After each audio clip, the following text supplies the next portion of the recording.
everyone. Hi, it's been a long time since I posted anything over here.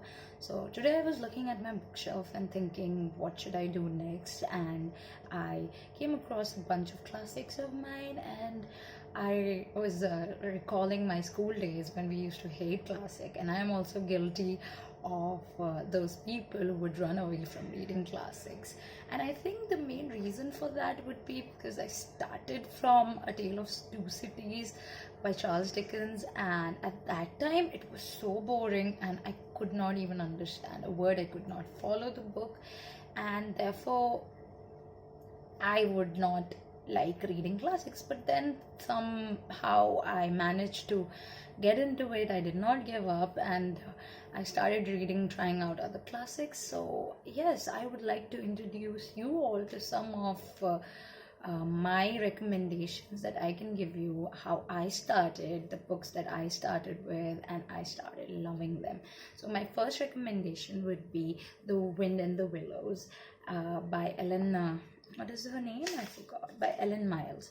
Now, this book is an adventure in itself. It is for junior classes, but of course, you can start from anywhere. This is a really funny, like humors. It has all kind of humors, adventures, that sense of friendship, since it's a story about four friends and all of them are some kind of animal. So there is Mr. Toad, there is Mr. Badger, there's Mole, and there's Mr. Rat, and it's about their adventure, how Mr. Toad is kidnapped by weasels, that they are evil, and how these three set out to rescue him. So it's quite fun to read, and I'm pretty sure you will love it. The second book that I would like to recommend would be The Black Beauty. Now, this was something that I read in class 10 because I had to do an assignment. We used to get assignment for our literature thing, and we would be marked on this. And I was glad that I read this book, since it is an autobiography of a horse. It really helps you to understand that what horses used to feel like. What am I saying? Not horses, like it helps you understand that yes, animals also have feelings, since it talks about how horses were treated back in the Victorian era, and that is why classics are so beautiful. They take you in another age in itself and help you understand the way society used to work, the way people used to think back then. I think Jane Austen books are good for that. It's quite not my kind of books, but it really helps you understand what was the position of women, how women were treated and look up to as. So yes, that's one of the best thing about reading classics, and Black Beauty does its job into making you understand how horses were treated so cruelly back in the Victorian era. And this book really changed people's perception, people's thinking, and they really helped them create as empathy for horses and other animals. So yes, the language is quite easy to read, and the book is very well written, and it's not difficult at all, so you must give that a try. The third book is The Wonderful Wizard of Oz, and I know a lot of you must have heard it, The Wonderful Wizard of Oz. He's so famous. And now this book is about Dorothy and his dog, and how of her adventure, how she is like a tornado comes, and from the city of Kansas, she is taken or swept away by the tornado to the city of Oz, and now she has to find Mr. Oz so that she can return back to Kansas. And it's about her adventure, and it's a really fun to read.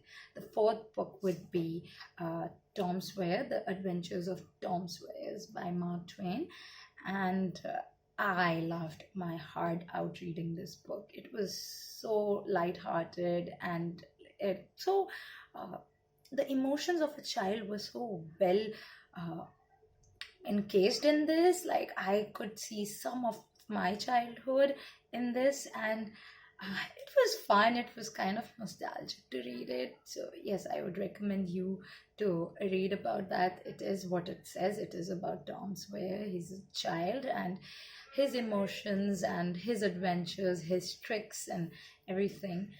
And my fifth book that I would like to recommend is Metamorphosis. Metamorphosis means it is it is a term that is used uh, for when an insect, like when a butterfly changes from a worm to a butterfly. So that process is called metamorphosis. And in this, there is the protagonist, that is Gregor.